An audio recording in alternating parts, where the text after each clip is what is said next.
Palace Intrigue now has merch. Check out the hats, t-shirts, mugs, and other great items with Palace Intrigue, Deep Crown, Good Times, Kate is Wonderful, and more. There's free shipping, and for a limited time, get 10% off with the code NEWMERCH10. Go to Caloroga.com, that's CALOROGA.com, or look for the link in the show notes. We really appreciate your support for the show. Thanks. Caloroga Shark Media.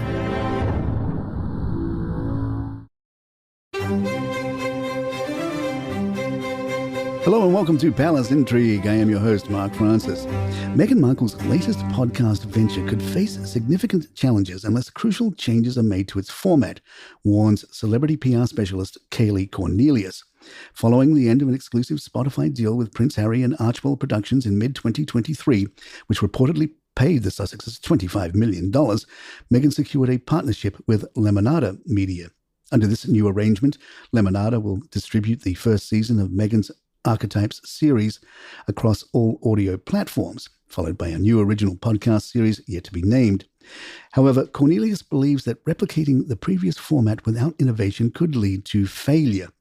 Speaking exclusively to Express.co.uk on behalf of Betfred, Cornelius pointed out that Meghan's previous podcast, Archetypes, struggled with maintaining listener engagement due to a lack of solid marketing strategy and consistent content delivery. Cornelius emphasized that the success of Meghan's new podcast hinges on several factors, including effective marketing, compelling guest appearances, and engaging topics. She stressed the importance of a fresh approach and deeper audience connection, suggesting that simply rebranding the format under a new name might not suffice in the competitive podcast industry. To enhance the podcast's appeal, Cornelius proposed the involvement of an experienced co-host or structured format that adds personality and structure to the show. She noted that while the podcast industry is thriving, audience retention often depends on a strong host-to-listener connection. Cornelius pointed out, while Meghan's contact list may not have completely diminished, she will certainly have a smaller pool to rely on. Initially, we might expect her to call in favors from her remaining friends and work through their networks. For instance, long-term friend Priyanka Chopra, who did not feature on Archetypes, could be among the first names Meghan considers. Other potential guests include friends from her Suits days, such as Abigail Spencer and Wendell Pierce, who likely remain accessible points of contact for Meghan. An industry insider tells Palace Intrigue, "Don't worry, Lemonada will call in the favors from Julia Louis-Dreyfus and David Duchovny, and Apple will promote it, but this will just be a repeat of what happened last time. Nobody cares. But sure, if you're looking to eventually sell the company, Meghan is a nice face to have on your website. Go nuts." Meghan is facing criticism from publicist Sarah Fruman, who suggests the Duchess should reconsider her focus on profit and consider a different approach. In an interview with Express UK, Fruman pointed out concerns regarding Meghan Markle's luxury fashion brand and offering of dog biscuits.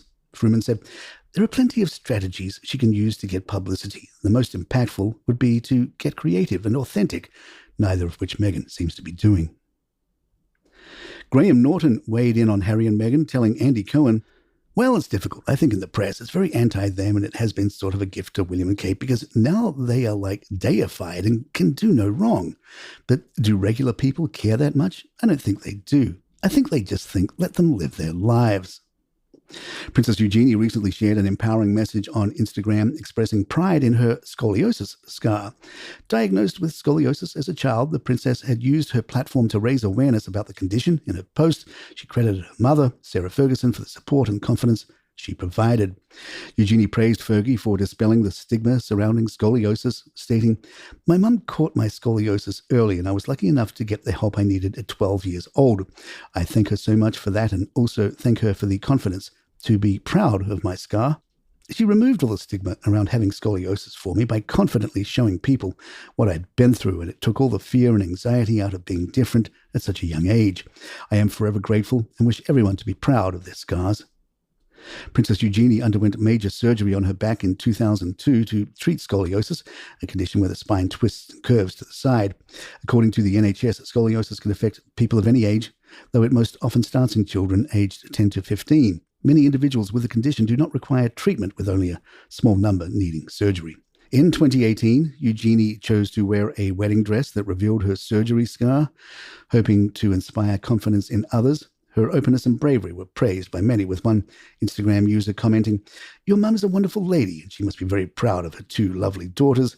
Your openness about your scoliosis and Beatrice's about her dyslexia will have helped a lot of young people with the same conditions.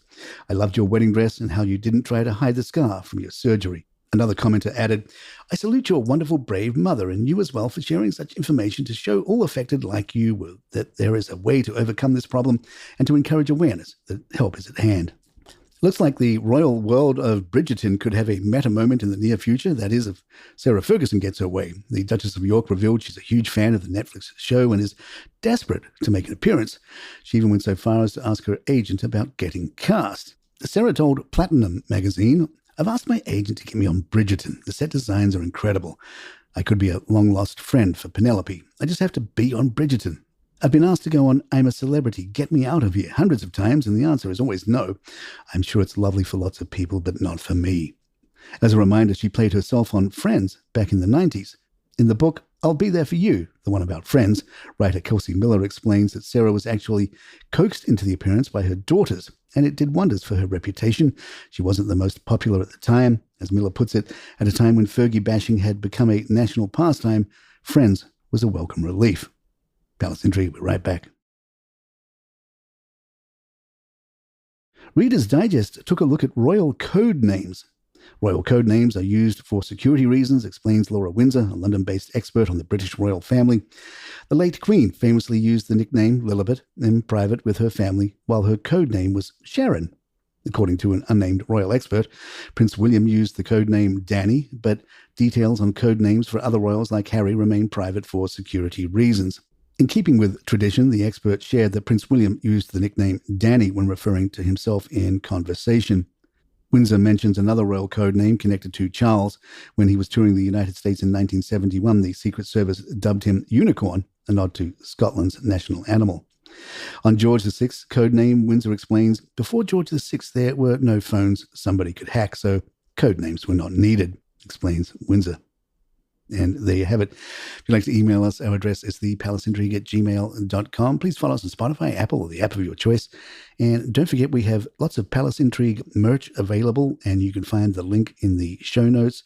And it's also great if you become a subscriber, and you can get this show commercial free along with hundreds of others from Kayley Shark Media, and you'll support the show in doing so. I'm Mark Francis. My thanks to John McDermott. This is Palace Intrigue, and good times.